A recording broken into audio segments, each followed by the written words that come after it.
Welcome back clean news. चलिए देखते हैं मध्य प्रदेश की 25 फटाफट बड़ी खबरों को। इससे पहले आप एमपी के किस जिले से न्यूज को देख रहे हैं हमें कमेंट बॉक्स में जरूर बताइए। साथ ही डेली अपडेट रहने के लिए चैनल को सब्सक्राइब कर बेल आइकन को दबाना बिल्कुल न भूलें। आज का लाइक एम 3000 है, उम्मीद करते हैं कि आप इसे पूरा करेंगे। 16 महीने का इंतजार खत्म, न्यायालयों में आज सोमवार से नियमित कामकाज शुरू। आज से न्यायालयों में नियमित कामकाज शुरू हो जाएगा। महामारी के चलते 16 महीने से सिर्फ अर्जेंट मामलों में ही सुनवाई हो रही थी। इसके चलते लंबित प्रकरणों की संख्या लगातार बढ़ रही है। प्रदेश में कोरोना नियंत्रित होता देख न्यायालयों में नियमित कामकाज शुरू करने का निर्णय लिया गया है। अगस्त में होगी विश्वविद्यालय के छात्रों की विशेष परीक्षा।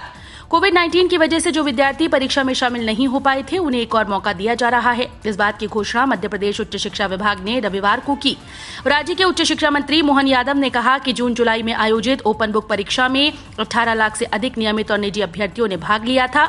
जो विद्यार्थी इन परीक्षा में शामिल नहीं हो पाए वे अगस्त के अंतिम सप्ताह में होने वाली विशेष परीक्षा में बैठ सकते हैं। राज्य सरकार ने कक्षा 10वीं और 12वीं के छात्रों के लिए बोर्ड परीक्षा आयोजित करने का फैसला किया है। आज पीएम मोदी किसानों के खाते में भेजेंगे 2000 रुपए।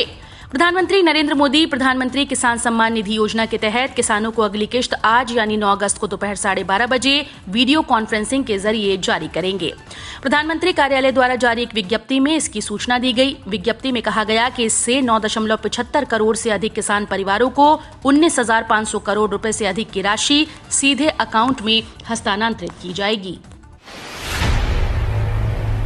नीरज चोपड़ा पर इनामों की बारिश। गोल्ड जीतने के 3 घंटे के अंदर नीरज को 13.75 करोड़ नकद देने के ऐलान। हरियाणा सरकार से 6 करोड़ रुपए के साथ क्लास 1 जॉब मिलेगी।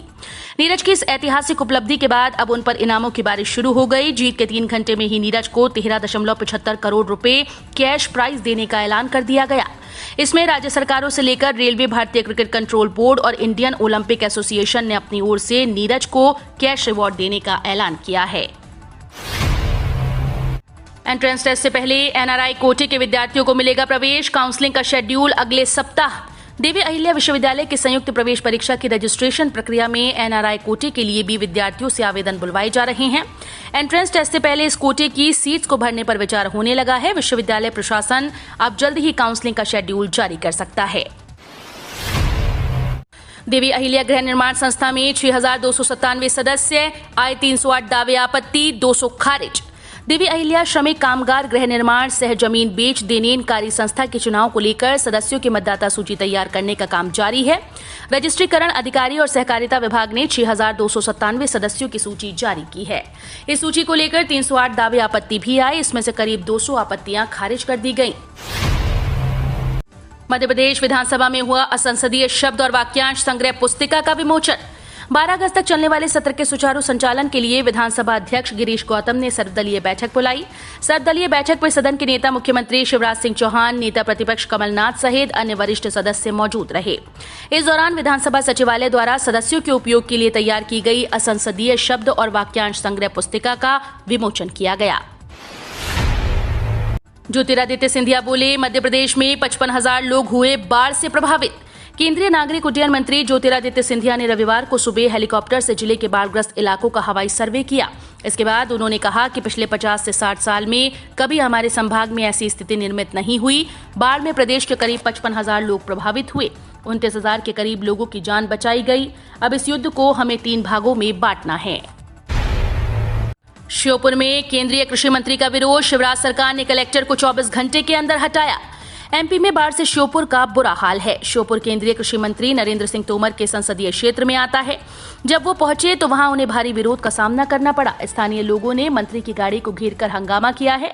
साथ ही उन्हें बस्ती में नहीं घुसने दिया गया। इसे लेकर श्योपुर कलेक्टर पर गाज गिरी है। शिवराज सरकार ने कलेक्टर को हटा दिया। कम नहीं हो रही बाढ़ पीड़ितों की मुश्किलें, कई जिलों में बारिश के आसार। मौसम विभाग ने रीवा, शहडोल, ग्वालियर और चंबल संभागों के जिलों के अधिकतर इलाकों में और भोपाल, उज्जैन, सागर संभाग के जिलों में कहीं कहीं गरज चमक के साथ बौछारें पड़ने की संभावना व्यक्त की। विभाग के अनुसार इंदौर, होशंगाबाद, इंदौर संभाग के कुछ जिलों में भारी बारिश हो सकती है। रीवा और शहडोल संभाग के जिलों और गुना, दतिया, शिवपुरी, अशोकनगर, श्योपुर कला, भिंड, धार, उज्जैन और विदिशा कहीं कहीं भारी बारिश हो सकती है। मध्य प्रदेश में बाढ़ हालात में हो रहा सुधार, नरोत्तम बोले अभी 14,000 लोग राहत शिविरों में रह रहे। मध्य प्रदेश में बाढ़ के हालात अब काबू में आने लगे हैं। राज्य के गृह मंत्री नरोत्तम मिश्रा ने बताया कि राज्य में हालात सुधर रहे हैं।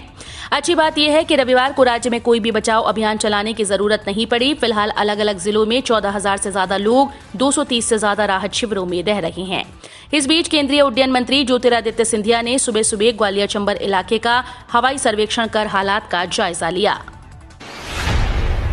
कमलनाथ ने किया बाढ़ग्रस्त इलाकों का हवाई सर्वे, बोले इस साल के लिए शिवराज सरकार जिम्मेदार। मध्य प्रदेश में बारिश के चलते आई तबाही की बाढ़ ने शहरों से लेकर गांवों तक को डुबोकर रख दिया। आफत की बारिश से आम जनजीवन अस्त व्यस्त हो गया। बाढ़ पर बीजेपी और कांग्रेस में सियासत हो रही है। बाढ़ग्रस्त जिलों में स्थिति का जायजा सीएम शिवराज सिंह चौहान ने लिया था। इसके बाद केंद्रीय मंत्री नरेंद्र सिंह तोमर भी दोपहर बाढ़ग्रस्त क्षेत्रों का हवाई दौरा किया। इसके बाद पूर्व मुख्यमंत्री कमलनाथ ने भी हेलीकॉप्टर से दौरा किया। उन्होंने बाढ़ के इस हालात के लिए शिवराज सरकार की लापरवाही को जिम्मेदार बताया। 10 अगस्त को प्रदेश में बिजली कंपनी के इंजीनियर करेंगे अनूठी हड़ताल। अब बिजली कंपनी के इंजीनियर 10 अगस्त को कमल बंद के साथ साथ मोबाइल बंद हड़ताल भी करेंगे। इंजीनियर्स ने पूर्व ही में इसकी चेतावनी दी। मध्य प्रदेश बिजली अभियंता संघ के संयोजक वीकेएस परिहार का दावा है कि इस दिन सभी बिजली कंपनी के इंजीनियर कार्यालय नहीं पहुंचेंगे, मोबाइल भी बंद रखेंगे। पूरी तरह से हड़ताल रहेगी। 7 अगस्त को बिजली कर्मचारियों ने काम का बहिष्कार किया था। एमपी गवर्नमेंट जॉब्स निकली वैकेंसी, 15 अगस्त तक कर सकेंगे इन पदों के लिए आवेदन। मध्य प्रदेश लोक सेवा आयोग यानी एमपीपीएससी की इन परीक्षाओं में सहायक प्रबंधक परीक्षा भी शामिल है। एमपीपीएससी ने सहायक प्रबंधक के पदों पर आवेदन आमंत्रित किए हैं, जिनकी अंतिम तिथि समीप आ चुकी है। मध्य प्रदेश लोक सेवा आयोग के अनुसार सहायक प्रबंधक के पदों पर आवेदन की अंतिम तिथि 15 अगस्त है। सहायक प्रबंधक पद के लिए अभ्यर्थी आधिकारिक वेबसाइट के जरिए आवेदन कर सकते हैं। शिवराज नहीं तो फिर कौन? मध्य प्रदेश में बदलाव की प्रक्रिया में फंसा उपचुनाव का पेच, बीजेपी की क्या है रणनीति? भावी चुनावी रणनीति के तहत विभिन्न राज्यों में नेतृत्व परिवर्तन कर रही भाजपा मध्य प्रदेश में 2 साल बाद होने वाले चुनाव के पहले राज्य में नए नेतृत्व को उभारने में जुटी है। प्रदेश में पार्टी के सबसे बड़े नेता मुख्यमंत्री शिवराज सिंह चौहान हैं और बदलाव उनकी सहमति से किया जाना है। हाल में चौहान ने दिल्ली की यात्राएं कर केंद्रीय नेतृत्व से विचार विमर्श भी किया है। भारत की जीत की उम्मीदों पर फिरा पानी, बारिश के कारण नॉटिंघम टेस्ट ड्रॉ। भारत बनाम इंग्लैंड पहला टेस्ट ड्रॉ कर दिया गया है। बारिश ने खेल का मजा तो किरकिरा किया ही, इसके अलावा भारत से एक जीत भी छीन ली। उम्मीद की जा रही थी कि 5वें दिन भारत इस मैच को जीत जाएगा। सिर्फ 157 रनों की दरकार थी, लेकिन बारिश ने खेल को शुरू होने का मौका ही नहीं दिया और ड्रॉ पर मैच खत्म कर दिया गया। अब दोनों टीम्स दूसरे टेस्ट पर अपना फोकस जमाने जा रही हैं। जीत हार का खेल आने वाले मैचेस में देखने को मिलेगा। एसबीआई कल से दे रहा सस्ता सोना खरीदने का मौका, मोटे रिटर्न के साथ मिलेंगे ये 6 बम्पर फायदे। अगर आप गोल्ड में निवेश करने के बारे में सोच रहे हैं तो एसबीआई आपके लिए शानदार मौका लेकर आया है। आज 9 अगस्त से बैंक डिजिटल गोल्ड में निवेश का ऑप्शन दे रहा है, जो 13 अगस्त तक चलेगा। फिजिकल गोल्ड की तरह सॉवरेन गोल्ड बॉन्ड में निवेश करने के क्या फायदे हैं? एसबीआई की मदद से सॉवरेन गोल्ड बॉन्ड्स में निवेश करने पर 2.5% का सालाना इंटरेस्ट मिलेगा, जिसका भुगतान छमाही आधार पर होता है। इस बॉन्ड को रिडीम करने पर किसी तरह का कैपिटल गेन टैक्स नहीं लगता है। गोल्ड बॉन्ड के आधार पर लोन भी लिया जा सकता है। इनकम टैक्स विभाग ने रिफंड किए 4,589 करोड़ रुपए, 21 लाख टैक्स पेयर्स को बेनिफिट। टैक्स पेयर्स के लिए अच्छी खबर है। इनकम टैक्स डिपार्टमेंट ने चालू वित्त वर्ष में 21.32 लाख टैक्स पेयर्स को 45,896 करोड़ रुपए का रिफंड जारी किया। Central board of direct taxes ने ट्वीट कर ये जानकारी दी है। आपको बता दें कि आईटी डिपार्टमेंट ने 21.32 इंडिविजुअल मामलों में 13,694 करोड़ रुपए का रिफंड जारी किया है।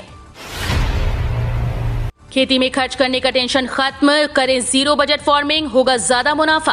खेती मौजूदा दौर में एक ऐसा व्यवसाय बन गई है जहां पर लागत बढ़ती जा रही है। नई तकनीकों का इस्तेमाल करने के लिए महंगी मशीनें, महंगे खाद और महंगी बिजली ने खेती की लागत को बढ़ा दिया। ऐसे दौर में जीरो बजट फार्मिंग उन किसानों के लिए वरदान की तरह है जिनके पास खेती के लिए पूंजी का अभाव होता है। आयुष्मान भारत गोल्डन कार्ड से 5 लाख रुपए तक का होगा मुफ्त इलाज। केंद्र सरकार की ओर से देश के विभिन्न वर्गों के लिए कई कल्याणकारी और लाभकारी योजनाएं चलाई जा रही हैं, जिनका लाभ लोगों को मिल रहा है। इसी क्रम में केंद्र सरकार की आयुष्मान भारत प्रधानमंत्री जन आरोग्य योजना लोगों में काफी लोकप्रिय हो रही है। इसकी खास वजह यह है कि इस योजना के तहत कोई देश का नागरिक 5 लाख रुपए तक का इलाज मुफ्त में करा सकता है। सहारा के निवेशकों को सेबी ने 129 करोड़ रुपए लौटाए, रिफंड खाते में रकम बढ़ी। उच्चतम न्यायालय के आदेश के तहत पूंजी बाजार नियामक सेबी ने सहारा की 2 कंपनीज के निवेशकों को 9 वर्षों में लगभग 129 करोड़ रुपए वापस किए। सेबी द्वारा दी जानकारी के मुताबिक पुनर्भुगतान के लिए विशेष रूप से खोले गए बैंक खातों में जमा राशि बढ़ाकर 23,000 करोड़ रुपए से अधिक हो गई। नियामक ने कहा कि 7 आवेदन विवादित श्रेणी में रखे गए हैं। सहारा के पास 332 आवेदन लंबित हैं, 122 आवेदन सेबी के पास लंबित हैं और 2487 मामले निवेशकों से कोई प्रतिक्रिया नहीं मिलने और रिकॉर्ड नहीं होने के चलते बंद कर दिए गए हैं। इंडियन रेलवेज का नया नियम, ट्रेन टिकट बुक करते समय इस खास कोड का रखें ध्यान, वरना आपको नहीं मिलेगी सीट। रेल यात्रियों के लिए जरूरी खबर है। अब ट्रेन टिकट की बुकिंग करते समय आपको कुछ खास कोड का ध्यान रखना होगा, नहीं तो आपको दिक्कत हो सकती है।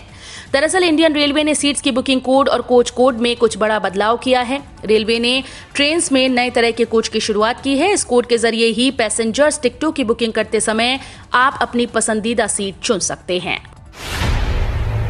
1 एकड़ में एलोवेरा से होती है लाखों की कमाई। बदलते वक्त के साथ एलोवेरा की मांग बाजार में काफी बढ़ गई है। इसे स्थानीय भाषा में ग्वारपाठा भी कहा जाता है। चिकित्सा और इसके कॉस्मेटिक उपयोगों के कारण अंतर्राष्ट्रीय बाजार में इसकी मांग बहुत है। रिसर्च में ये बात भी सामने आई कि भारत में वैदिक काल से ही यहाँ के ऋषि मुनि एलोवेरा का प्रयोग करते आए हैं। यही कारण है कि आयुर्वेदिक उद्योग में एलोवेरा की बहुत मांग है और दिन प्रतिदिन बढ़ रही है। इसकी खेती से किसान प्रति एकड़ 1 से 2 लाख तक की कमाई आसानी से कर सकते हैं। इस खेती में लागत कम लगती है। बाढ़ग्रस्त इलाके का दौरा करने पहुंचे कृषि मंत्री नरेंद्र सिंह तोमर का घेराव, गुस्साए लोगों ने गाड़ी पर फेंका कीचड़। केंद्रीय कृषि मंत्री नरेंद्र सिंह तोमर को श्योपुर शहर में बाढ़ग्रस्त इलाके का दौरा करते समय नाराज स्थानीय लोगों ने घेर लिया और उनके वाहनों के काफिले पर कथित तौर पर कीचड़ भी फेंका गया। श्योपुर शहर मध्य प्रदेश के उत्तरी भाग में स्थित मुरैना लोकसभा क्षेत्र का हिस्सा है। श्योपुर शहर और जिला इस हफ्ते की शुरुआत में भारी बारिश के कारण बाढ़ से पूरी तरह से प्रभावित हुआ है। केंद्रीय मंत्री नरेंद्र सिंह तोमर मुरैना से लोकसभा सांसद हैं। एमपी में संक्रमण का खतरा, 24 घंटे में 6 जिलों में 10 नए मामले। पिछले 5 दिनों में 17 जिलों में 80 संक्रमित मिले। मध्य प्रदेश में रविवार को 6 जिलों में कोरोना संक्रमण के 10 नए मामले सामने आए। भोपाल में सबसे ज्यादा 3 संक्रमित मिले, जबकि जबलपुर, इंदौर में 2-2, दमोह, खरगोन और विदिशा में 1-1 पॉजिटिव केस आए। पिछले 5 दिनों में प्रदेश के 17 जिलों में 80 संक्रमित मिले हैं। इसमें सबसे ज्यादा संक्रमित दमोह में 22 मिले हैं। हम रोज ऐसे ही न्यूज लाते रहेंगे। आपने अभी तक क्लीन न्यूज एमपी को सब्सक्राइब नहीं किया है तो फटाफट सब्सक्राइब कर लें। साथ ही बेल आइकन को दबाना बिल्कुल ना भूलें ताकि कोई लेटेस्ट अपडेट मिस ना हो।